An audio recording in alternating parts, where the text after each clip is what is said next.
सर्वांना नमस्कार।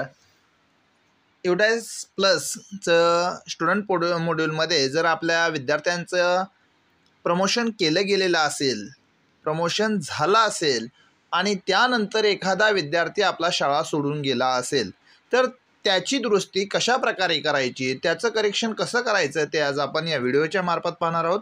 चला तर मग जाऊया क्रोम ब्राउझरला।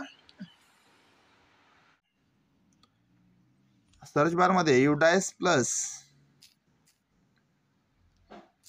टाकल्यानंतर युडाइस प्लस स्टुडंट मॉड्यूल या लिंकला टच करूया।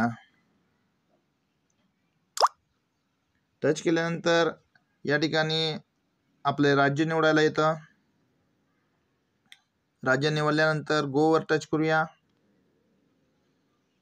युडाइस नंबर आणि पासवर्ड टाकून घेऊया आणि त्यानंतर कॅप्चा टाकूया।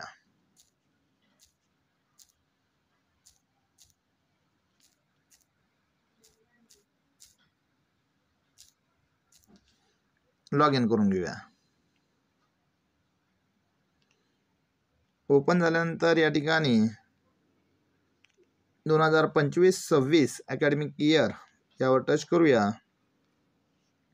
आलेली टॅब क्लोज करून घेऊया आणि स्टुडंट मुवमेंट अँड प्रोग्रेशन यामध्ये प्रोग्रेशन ॲक्टिव्हिटी त्यामध्ये गेल्यानंतर आता ज्या वर्षाचा विद्यार्थी, ज्या वर्गाचा विद्यार्थी आपल्या शाळा सोडून गेलेला आहे त्यावर आपण तो वर्ग निवडायचा आहे। इथं 4थीचा वर्ग निवडायचा आहे। 4थीतून 5वीत आलेला विद्यार्थी,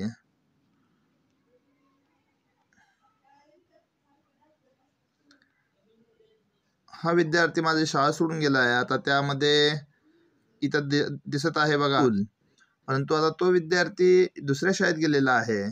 करेक्शन टॅबवर जातोय मी। करेक्शन टॅबमध्ये गेल्यानंतर आता अपडेट या ठिकाणी करून घेतोय मी।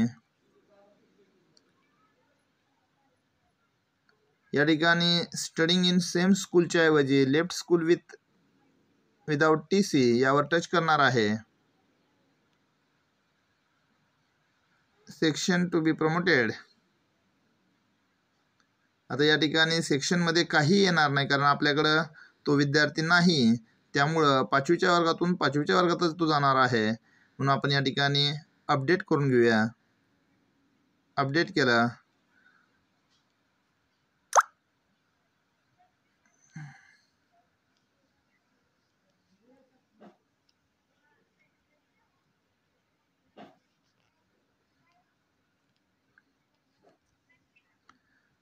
अपडेट करून घेऊया। कन्फर्म, ओके, ओकेवर क्लिक करूया। आता तो विद्यार्थी आपण काय दाखवतो ते पाहूया। हा बघा, शेवटी आलेला आहे विद्यार्थी तो। आणि या ठिकाणी मगाशी माहिती होती याची,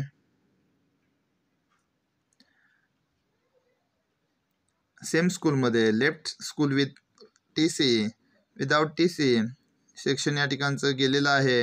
डन, याचं काम झालेलं आहे। 31/5/2025लाच अशीच माहिती राहणार आहे आणि अशा प्रकारे ही आपली माहिती अपडेट झालेली आहे। यानंतर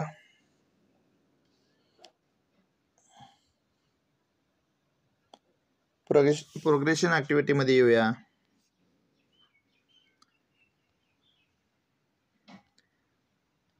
या ठिकाणी सर्व फायनलाइज आहे का, तर आहे।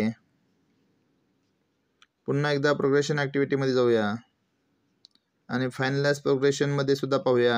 या ठिकाणी सुद्धा स्कूल प्रोग्रेशन हॅज बीन फायनलाइज्ड या ठिकाणी दिसत आहे। अशा प्रकारे आपलं काम झालेलं आहे। धन्यवाद।